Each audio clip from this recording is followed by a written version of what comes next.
सबसे पहले इंतहाई दुख और अफसोस के साथ, और सबसे बहुत मुश्किल है इस टाइम ये शो करना, हमारा बहुत प्यारा दोस्त और स्पोर्ट्स फिक्स की टीम का अहम हिस्सा शहरोज़ हमारे बीच में नहीं रहा। और आपको पहले रिपोर्ट दिखाते हैं, फिर इसको बात करते हैं। लाहौर के शेरपाव पुल पर तेज रफ्तार गाड़ी की टक्कर से जीएनएन के एसोसिएट प्रोड्यूसर शहरोज असलम जाँ बहक हो गए। शहरोज असलम मोटरसाइकिल पर सवार थे। पुलिस के मुताबिक वाकया सुबह 4 बजे के करीब पेश आया। तेज रफ्तार गाड़ी ने शहरोज असलम की मोटरसाइकिल को पीछे से टक्कर मारी। ड्राइवर हादसे के बाद शहरोज को सड़क पर छोड़कर फरार हो गया, लेकिन भागने से पहले अपनी गाड़ी लॉक कर दी। थाना गालिब मार्केट पुलिस ने जाए हादसा पर खड़ी गाड़ी कब्जे में ले ली, ताहम गाड़ी की रजिस्ट्रेशन नहीं हुई और अप्लाइड फॉर नंबर प्लेट लगाकर उसे इस्तेमाल किया जा रहा था। शहरोज असलम की मैयत सीएमएच मुंतकिल कर दी गई। पुलिस के मुताबिक सीसीटीवी कैमरों और शवाहिद की मदद से मफरूर कार सवार की गिरफ्तारी यकीनी बनाई जा रही है। सीसीपीओ लाहौर गुलाम महमूद डोगर ने वाकये का नोटिस लेते हुए एसपी मॉडल टाउन से रिपोर्ट तलब कर ली। शहरोज 4 साल से जीएनएन से मुंसलिक थे। वो अपने बहन भाइयों में सबसे बड़े और घर के वाहिद कफील थे। सलमान मुश्किल है। देखिए, बहुत ही अफसुदा, और मतलब जब आपने मुझे कॉल करके बताया तो मैं तो उस वक्त आई वाज ड्राइविंग, तो I just got stuck because जितना मैंने उसको यहाँ पे जितनी देर से देख रहा हूँ काम करते हुए, नहायत ही कह लीजिए हार्ड वर्किंग और डेडिकेटेड बंदा, और बहुत ही प्यार और लिहाज करने वाला और बहुत ही तमीज़दार इंसान। अल्लाह ताला उसकी मग़फ़िरत फरमाए। लेकिन आई थिंक ये जो अभी हमने दिखाई है रिपोर्ट, इसके ऊपर अगर आप देखें तो ये गाड़ी जो है बेहिसी का आलम देखें कि उसे कोई हॉस्पिटल नहीं लेकर गया, वो अपनी गाड़ी छोड़ के भाग गया वहाँ से बंदा।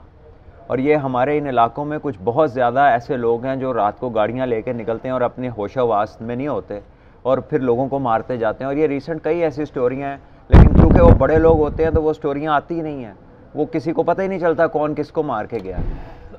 तो न जाने ये कैमरे किसके लिए लगाए हैं। ये जो सिटी में एक वो आपने एक जाल बिछाया कैमरों का और वहाँ पर पुलिस के हेडक्वार्टर्स में वो देखा जाता है। तो अगर ये मेन शहराह शेरपाव का बुल जो है ये एक बहुत ज़्यादा पॉश एरिया है और इधर बहुत ट्रैफिक होती है, और इसके आगे पीछे नाके हैं, इसके आगे पीछे चेक पोस्टें हैं। तो अगर वहाँ पे एक नौजवान को इस तरह हिट करने के बाद अपनी फैमिली का वो वाहिद बंदा था जो कि केयर टेकर था, तो अगर उसके बाद पता नहीं चलना कि कौन करके चला गया, और ये जो गाड़ी है इसकी नंबर प्लेट भी ओरिजिनल नहीं है, तो बहुत ज़्यादा जो है ना अफसोस तो है ही, लेकिन एक बहुत बड़ा सवालिया निशान भी है। अगेन अगर यही जो है कोई बहुत इन्फ्लुएंशियल ख़ानदान से होता या बहुत बड़े आदमी का बेटा होता तो शायद ये इस टाइम तक बंदा किसी कोई ना कोई सुराग उसका लग गया होता, लेकिन अभी तो इधर पता ही कुछ नहीं है। जितना मेहनती था सलमान, बस यही है कि अल्लाह ताला उसकी मग़फ़िरत फरमाए और उसके घर वालों को, जो कि शदीद मुश्किल है, जिस माँ का जवान बच्चा गया है वो नहीं भूल सकती। बड़ी जल्दी उसने हमारी अपनी फैमिली में जवान डेथ्स हुई हैं, माएँ नहीं भूलती, माएँ आहिस्ता आहिस्ता डिटेरियोरेट होती हैं और साथ साथ वो उनकी भी आपको शक्ल पे नज़र आता है कि इनका बहुत बड़ा लॉस हुआ। अल्लाह इसकी माँ को सब्र दे और इसका आगे का सफ़र आसान करे। कल का आपको पता हमारे स्पोर्ट्स लिस्ट का रनडाउन शहरोज ही लेकर आए थे। हर दिन शहरोज और तलाल ही बनाते हैं हमारा रनडाउन, इन दोनों के बगैर कंप्लीट बड़ा मेहंदी लड़का बहरल, और अल्लाह आगे का सफ़र इसका आसान करे और जिसने भी हरकत की है उसको कैफे किरदार तक पहुंचाया जाए। उसकी माँ से भी ज़ाहिर है जब बात हुई तो उन्होंने भी कहा कि उनको इंसाफ मिले, इंसाफ मिलना चाहिए। लेकिन माजी में भी एक ऐसा वाक़या पेश आया, मेरा एक और में किसी पिछले चैनल में था, वहाँ पर हमारे कलीग को एक बड़े बाप का बेटा हिट कर गया था, लेकिन बड़े उसके लिए एहतजाज किए, बड़े प्रोटेस्ट किए, लेकिन आज तक इंसाफ नहीं मिला क्योंकि प्रेशर डाला गया। आधे से ज़्यादा मुल्क इंसाफ का मुंतज़िर है। बिल्कुल ऐसे ही तो कहीं से तो शुरू करें, बस यही कह सकते हैं। स्पोर्ट्स फ्लिक्स का हीरो था और हमारी कोई शक नहीं है, he was the man behind the driving seat. जितनी इन्फॉर्मेशन है, जितने डेली जो टॉपिक्स आते हैं और करंट जिस चीज़ के ऊपर लोग जानना चाह रहे होते हैं, वो सारी इन्फॉर्मेशन प्रोवाइड करने वाले हमारे यही दो लोग। बिल्कुल ऐसे। बहरहाल ये शहरोज़ के लिए आज का शो है, उसी के नाम पे आज हमारा शो है, और शहरोज़ ने ही कल आज का ये जो शो है ये सारी तैयारियां रात को वो करके गया, तो इसी से यहीं से सिलसिला आगे बढ़ाते हैं।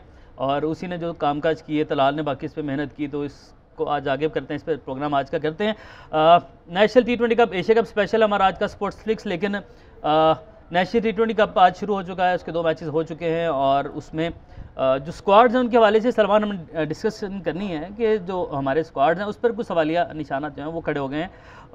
कामरान अकमल साहब वो नहीं है, कामी भाई नहीं है और उमैद आसिफ जैसे ऐसे कई नाम जो है वो मिस किए गए हैं स्क्वाड्स में। आप क्या समझते हैं, क्या ऐसे सीनियर प्लेयर्स को मिस करने से जो जूनियर्स हैं उनकी ग्रोथ स्लो नहीं हो जाएगी? अगर आपने, बेशक आपने इनको वापस टीम में नहीं लाना, आपके प्रोग्राम का हिस्सा नहीं है, बट स्टिल इनसे ही तो सीखेंगे, एक्सपीरियंस से जूनियर सीखेंगे।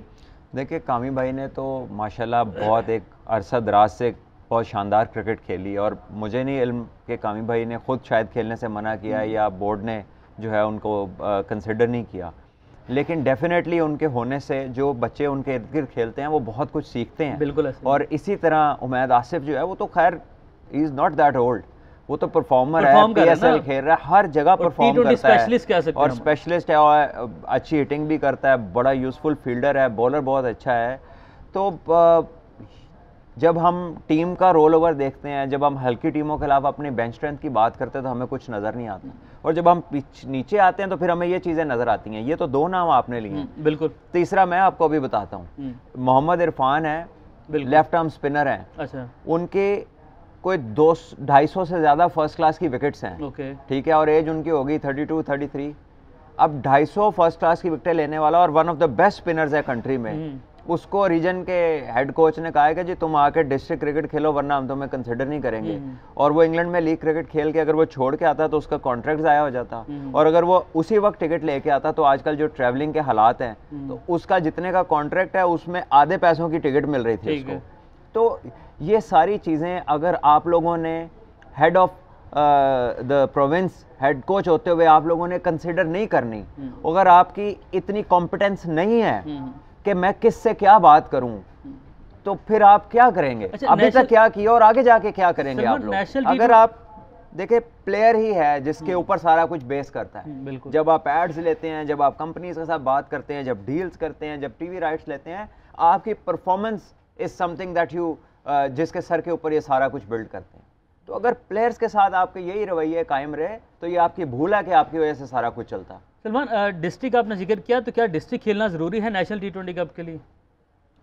जिसको आलम पनाह की मर्जी हो उसके लिए हर चीज़ खेलना ज़रूरी है और जो आलम पनाह के करीबी हो उसको कुछ भी खेलना ज़रूरी नहीं है। कुछ खिलाड़ी ऐसे हैं जिनसे मेरी पर्सनली बात हुई, उन्हें ये कहा गया कि अगर आप किसी दूसरे मुल्क में हैं, जिस तरह भी आपने जिक्र किया, उन्हें ये कहा गया कि अगर आप लाइक इंग्लैंड में हैं या USA में हैं, आप वहाँ पर भी क्रिकेट ही खेल रहे हैं, आप खेलें, उसका इससे असर नहीं पड़ेगा। उमैर, इसीलिए हम कहते हैं कि डिपार्टमेंट खुलें, एक तो प्लेयर्स के रोजगार लगेंगे और दूसरा उनको ये सेंट्रलाइज्ड पावर की हर वक्त मिन्नतें नहीं करनी पड़ेंगी, इनकी जायज़ नाजायज़ हर बात नहीं माननी पड़ेगी। बिल्कुल। ये जो इन्होंने बना दी है ना, किंगशिप दे दी है 6 टीमें बना के, यानी कि उनका जो दिल करता है वो करते हैं। और जबकि उनका अपना खेलने का वक्त था तो वो दुनिया की हर चीज में वो कोई मतलब हर जगह जहां डबल विकेट का मैच होता था वो भी खेलने पहुंच जाते थे। बिल्कुल ठीक है। और वहां से भी पैसे कमाते थे। बिल्कुल। और अब जिन लोगों को इस महंगाई के दौर में एक आप छोटा सा लिमिटेड सा प्रोविंशियल या सेंट्रल कॉन्ट्रैक्ट डोमेस्टिक का देते हैं, वो अगर खेलने गया तो आप उसको वापस बुला रहे हैं। बिल्कुल ठीक है। ठीक है, तो आपकी जो पॉलिसी है ना उसका कोई सर पैर नहीं है। करना क्या आपने इन्होंने और क्रिकेटर्स के साथ एज का जिक्र किया है इन्होंने, ठीक है। ये जो हमारा शेहरोज और तलाल ने जो मेहनत की है मैं उस पर बताता हूँ आपको। सुहेल तनवीर साहब हैं नॉर्दर्न में, इनकी एज है 37 साल। खेलना चाहिए, एक्सपीरियंस से ही जूनियर सीखेंगे।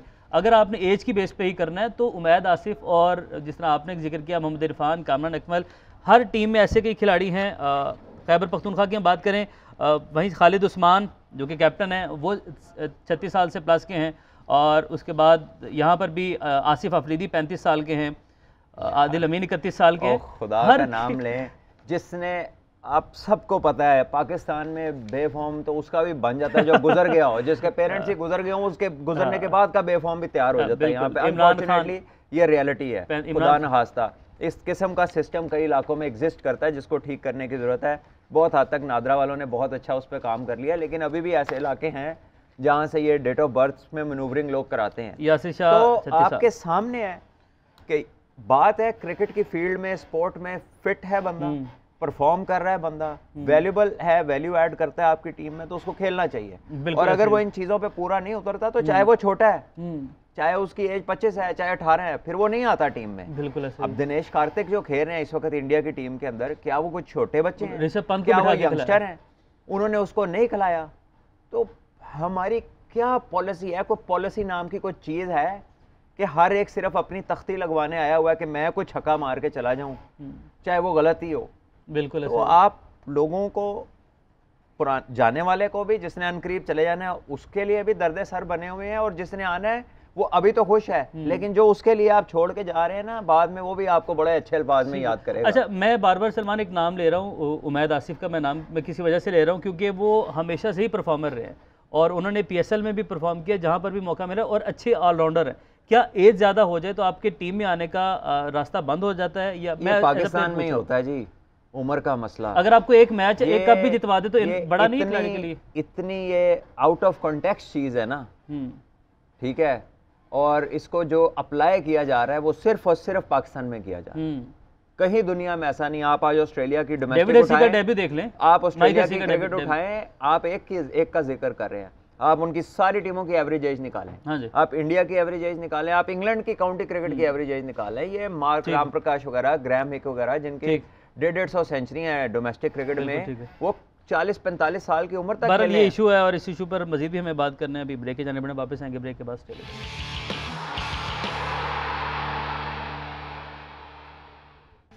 वेलकम बैक जी नाज़रीन। एशिया कप स्पेशल है, लेकिन हम बात कर रहे हैं नेशनल T20 कप के हवाले से भी, क्योंकि इस पर इसका आज से आगाज़ हो गया, इस पर बात करनी ज़रूरी है। कुछ अहम पॉइंट्स थे जिनको हम डिस्कस कर रहे हैं। सलमान, आज हमने देखा कि सिंध अपना पहला मैच जीत गया है, लेकिन उससे अहम बात यह है कि शान मसूद, जिस पर कहा जा रहा था कि पाकिस्तान में मिडिल ऑर्डर कमज़ोर है, नहीं, मिडिल ऑर्डर में शान को खिलाया जा सकता है। शान ने आज 2 डाउन खेले और उन्होंने एक मरतबा फिर से यहाँ पर आकर भी उन्होंने इस पोजीशन पर खेल के भी 50 स्कोर कर दिए। देखें, ये बात हम पहले कर चुके हैं कि एक शान एक बड़ा कैपेबल बैट्समैन है, और अगर आपकी आंख नहीं है कि आप देख सकें कि वो मिडिल ऑर्डर में भी खेल सकता है, तो आप गलत जगह बैठे हुए हैं। क्योंकि उसको ये कहा गया था सिलेक्टर साहब की तरफ से कि जी आप तो ओपनर हैं, तो मिडिल ऑर्डर में खेल के दिखाएं। बिल्कुल ऐसे। तो अगर ये तो सारी बातें कोई कॉमन मैन भी कर सकता है। आपकी आंख, आपका क्रिकेट का जो तजर्बा है, जिस वजह से आप इस जगह आए हैं, उसका होने का या उस तजर्बे के साथ वाले इंसान को लाने का मकसद ये है कि वो कोई चीज़ें प्रीएम्प्ट कर सकता है जो आम लोग नहीं कर सकते। तो अगर आप उससे ये पूछ रहे हैं तो ये 4 पे भी 50 हो गया, आगे भी होता रहेगा। और इतने साल, 1.5-2 साल और कई सालों से लिस्ट ए में जो उसका रिकॉर्ड है, जो काउंटी क्रिकेट में उसका रिकॉर्ड है, जो रिसेंट 1-1.5 साल से फॉर्म चल रही है, अगर इन चीज़ों के बाद भी आपकी अश्योरिटी नहीं है, तो फिर अगर बाकी प्लेयरों से कंपैरिजन करने लग गए जिनको आप ठा करके चांस दे रहे हैं, तो फिर कोई कंपैरिजन बनेगा नहीं। So I don't know what you are aiming for guys, but problem यह है कि जिस चीज़ की ज़रूरत है उस पर इम्प्लीमेंटेशन नहीं हो रही। जो है ना, एक नुमाया होने वाली fancy kind of thinking, power hitting, strike rates और इन चीज़ों पे ज़्यादा आपका जोर है, एप्लीकेशन पे जोर नहीं है। और जिसकी एप्लीकेशन स्ट्रांग होगी वो उन चीज़ों को भी डेवलप कर सकता है, लेकिन वो चीज़ें थोड़ी है और एप्लीकेशन बिल्कुल नहीं है, तो फिर वही होता रहेगा जो हो रहा है अभी। अच्छा, आगे बढ़ते हैं। नेशनल T20 कप के हवाले से ये भी कुछ दिन अब जारी रहेगा, इस पर भी बात करते रहेंगे, लेकिन एशिया कप के ऊपर आ जाते हैं। और आज का मैच अफगानिस्तान बांग्लादेश के दरमियान है। अफगानिस्तान बड़ी फेवरेट एकदम अपने ग्रुप में टीम वो बन चुकी है, इस पर बात करेंगे। लेकिन सलमान, हमने पहले भी बात की कि क्रैम्प्स पड़े नसीम शाह को, वो इस तरह के कौमी मसला बन चुका हुआ है, और मुझे लगता है कि इन क्रैम्प्स ने कौम के मसले कम है कि ये कौमी मसला बन गया। बिल्कुल, और ये क्रैम्प्स ने भी तकसीम कर दिया है। और कई फॉर्मर खिलाड़ी जो उनसे हैं वो कह रहे हैं कि जी 19 साल का वो लड़का है, और इसमें मजीद मतलब इंप्रेशन डालने के लिए ये कई खिलाड़ी नहीं कह सकते, स्पेशली जिसने क्रिकेट खेली और जिसको समझ आया, बिकॉज एक ठंडे इलाके से खेल कर उसने ट्रेवल किया है गर्म इलाके में, और ड्रास्टिक चेंज है ह्यूमिडिटी का, वेदर का। पहली दफ़ा उसने 3 वनडे खेले हैं, और पहली दफ़ा इंडिया और आखिरी मैच में बड़ा जोर लगा, और जोर वाला मैच वो पाकिस्तान का फंसा हुआ मैच था, जो उसका मतलब उसी ने फंसाया, उसी ने जितवाया। आगे आया वो हाइड्रेशन की कमी, इलेक्ट्रोलाइट्स की कमी हो बॉडी में, तो आपको क्रैम्प पड़ते हैं। ये कोई रॉकेट साइंस नहीं है, ये कोई ओपन हार्ट सर्जरी नहीं है कि जिसके लिए आपको बहुत एक्सपीरियंस डॉक्टर या प्लेयर होने की जरूरत है। मैं सुनाता हूँ को किस खिलाड़ी ने बात की और किस अंदाज में बात की। अच्छा, पंजाबी एक्सेंट डालने से आप वसीम अकरम बन जाएंगे? मेरा एक सवाल है ये, क्योंकि वसीम भाई ऐसी पंजाबी क्लिप्स बनाते हैं जिससे वो क्लिप्स वायरल हो जाते हैं काफ़ी। मुझे तो आवाज़ नहीं आई, क्या फरमाया है? हफीज़ भाई कह रहे हैं कि ओ हजे 21 साल का मुंडा है, 20 साल का मुंडा है, तो वो हजे तो ही वो इंजर्ड हो गया है, हजे किन्नी क्रिकेट खेली 5 वाली इंजर्ड हो गया, वो बाहर हो गया। तो राशिद भाई ने आगे से कहा कि बॉडी डेवलप हो रही होती है जब आप इस एज में होते हैं, 19-20 साल की एज में आते हैं, तो कहते हैं इससे पहले रिटायर ना हो जाए। प्री मैच्योर जब आप बड़ी स्टेज पे आ जाते हैं और आपका जिस्म एक डेवलपिंग स्टेज में होता है, जैसे राशिद भाई ने मेंशन किया, तो और उसका जो एक्शन है वो कोई इतना सिंपल एक्शन नहीं है। उसकी जो काउंटर रोटेशन है उसके एक्शन में, उसकी लोअर बैक पीछे जाती है पूरी बॉडी, फिर उसका लगता है आके पूरा जिस्म, और उसमें बहुत ज़्यादा एक्सेसिव लोड आता है। 150 पे बॉलिंग करता है, जब वो फ्रंट फुट पे लैंड करता है 8 times the body weight front foot के ऊपर लैंड करता है। जॉइंट्स, एक इमेच्योर जॉइंट के ऊपर 8 दफ़ा का बॉडी वेट लग रहा है आके, तो पता नहीं क्यों उन्होंने ये बात की, मतलब बहुत कहते 4 ओवर नहीं ਤੁਹਾਡੇ ਕੋਲ ਹੁੰਦੇ। नहीं, आई थिंक ये थोड़ी बात जो है ना कॉन्टेक्स्ट में नहीं है। किसी को भी क्रैम्प पड़ सकते हैं, और एक फास्ट बॉलर का वर्कलोड एक बैट्समैन से कि बहुत, या एक स्पिनर की निस्बतन बहुत फ़र्क होता है। तो ये बात करने की नहीं है, क्रैम्प किसी को भी पड़ सकते हैं, ड्रास्टिक चेंज है। और अनफिट क्या है, उसने तो गिर गिर के ओवर पूरा किया है, उसका तो हौसले की तारीफ करनी चाहिए।